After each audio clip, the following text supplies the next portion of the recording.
Hello, McEdam here, and I've had no sleep. Hey, I don't know. I just couldn't get to sleep last night, and so I decided to watch a film on Netflix, which I found.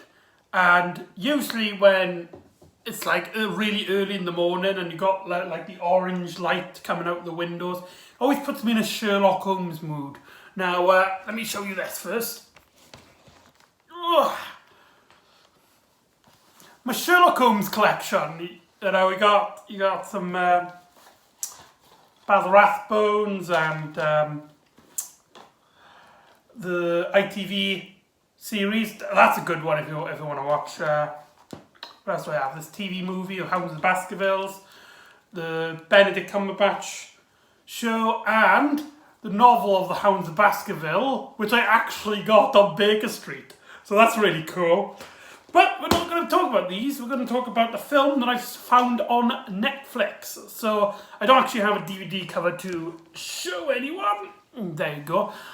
So the film I watched was the 1970 classic, The Private Life of Sherlock Holmes, which I literally just watched for the first time. So let's delve into this, but I won't go in, I'll try my best not to do spoilers, because, you know, Sherlock Holmes is a mystery, and a lot of the enjoyment in watching a mystery story is not knowing what's going on. So I'll do my best not to spoil it, which means this video might be like all over the place, but bear with me here. So this film is directed by Billy Wilder. Now, he has done too many films to count, and you can clearly see he's got an eye for a camera. The film just looks absolutely stunning. It's got that classic vintage film look from the movies around that time, just like that late 60s. Late 60s sort of era. I mean, this film came out in 1970, but it still has that like nice British vintage look to it, the colour on it, which is not really to do with the directing, but it's just important to note. And it stars Robert Stephens as Sherlock and Colin Blakely as Dr. Watson. So their chemistry is very, very well here. Sometimes it feels like they're playing like a parody version. Like, this film is it's strange because it's not a full-blown comedy, but there are scenes where it does feel like that it is a pure comedy. And Sherlock here, he does this a lot at the start of the film, and you think, right, he's clearly like a parody of Sherlock Holmes. This is like a jokey version. So you think, right, he's put his arms up here, he's going to do that all throughout the film. But then slowly at the start of it, he stops doing that. Or I stop realising he does that. And it becomes like a more serious film as you're going through it. Watson, on the other hand, is basically the opposite, where Sherlock is really comical at the start and then serious-ish at the end. Watson is comedy-ish at the start and then just a full-blown like a comedic act in the second half of the film. So it has a very light tone to it. You know, it's got a very romantic feel to it as well as the story would think. But let's get into the story. I'm gonna have to talk about like the first 10 minutes of the film, because it's really bizarre, and it has literally you think it goes somewhere, you think it's part of the story, but it doesn't have anything to do with anything. Where Sherlock and Watson get invited to watch a ballet, Swan Lake, and this guy who's asked Sherlock to come takes him to this woman's room, one of the ballet dancers, and he explains that she's trying to find the smartest man so she can have a child with, and then Sherlock Holmes is really uncomfortable about it, and he makes up this thing that him and Watson have got like a thing going on to put her off, and later on then like the rumour kind of spreads, and there's a brilliant bit at the start where Watson he's had a bit much and he's dancing with the girls, but all the girls can hear, and like all the male ballet dancers, and then slowly as he's drunken with the girls, they get pushed aside for men, and then Watson slowly realizes what's happening, and it's like, and then the scene when he gets back in the house to basically have a go at Sherlock for basically spreading this rumour, it takes itself really seriously, and you're like, right, this is going to be like the plot. It's about Sherlock and Watson dealing with their reputations and like the life of being a homosexual. But it has not, after that like really serious scene, and yeah, it's just completely forgotten about. So it's really bizarre. It's also important to note here that this is actually Mark Gatiss' favourite Sherlock film, and he said that this was actually one of the bigger inspirations for him and Stephen Moffat for the BBC modern day adaptation with Benedict Cumberbatch, and you can really see that at the humour at the start of it. Like they both have like the spreading of rumours that our main characters are gay, so it plays up to that.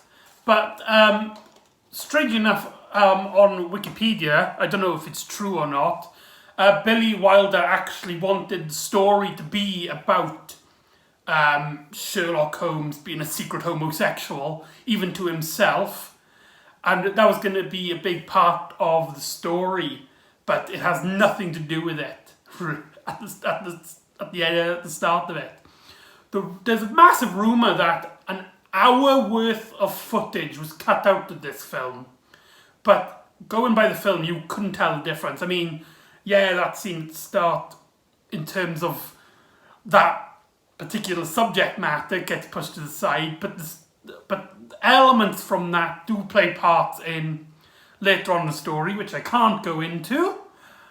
Let's say Sherlock comes up with a certain like idea with Swan Lake, which is the ballet that they were watching, and that plays into like sort of like the theme of the story later on. So there's that. But then our actual mystery starts when a cab driver takes this woman who's he found drowning, and she's basically lost all her memory, and she has like a tag that says 221B Baker Street, which is Sherlock Holmes' house. So they have no idea who she is or thing.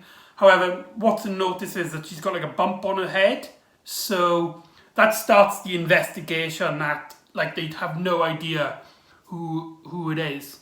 So later on then it shows like the story gets a bit more serious. We had a bit of clowning around at the start of it with the whole Watson getting drunk and Sherlock being with this woman basically just wanting to have his kids, but he's Barrett. So that like it felt like really like a parody at the start of it, but slowly it does feel like a genuine Sherlock story, and I like how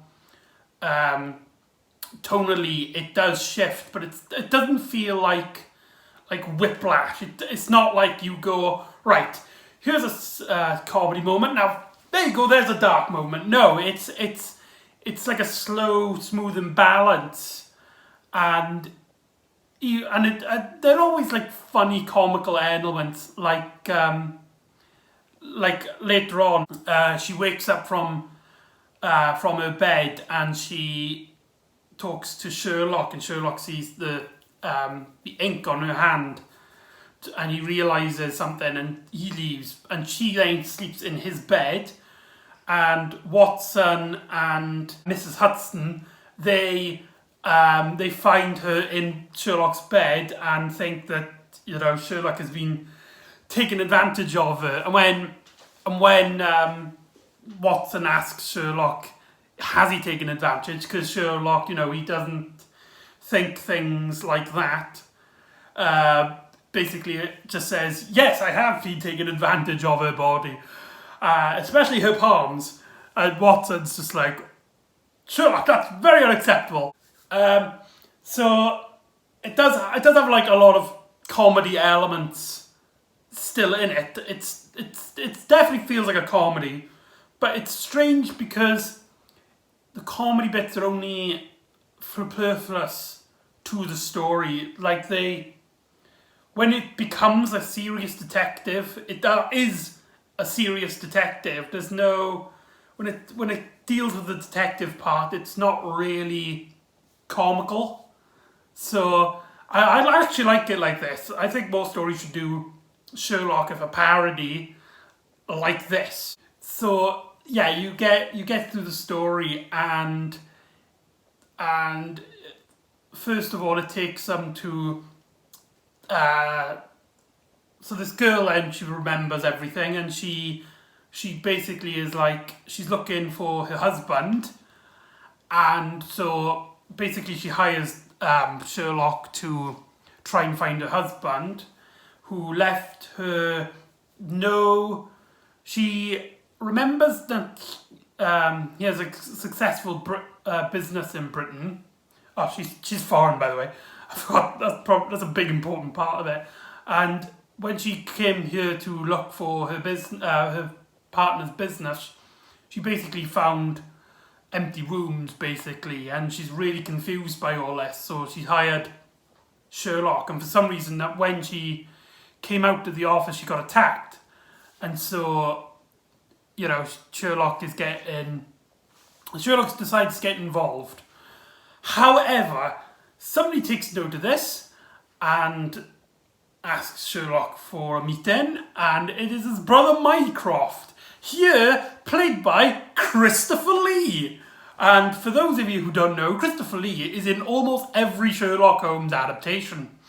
He's been Sherlock a few dozen times. In fact, before I've started making these whole video series talking about like stories and stuff, I have actually watched him in a straight to TV like mini series where a really old Christopher Lee is playing Sherlock, but he's also played Sherlock when he was younger, when he in a adaptation of Hounds of the Baskervilles, and he's also played a character in Christopher Lee's version of Hounds of the Baskervilles.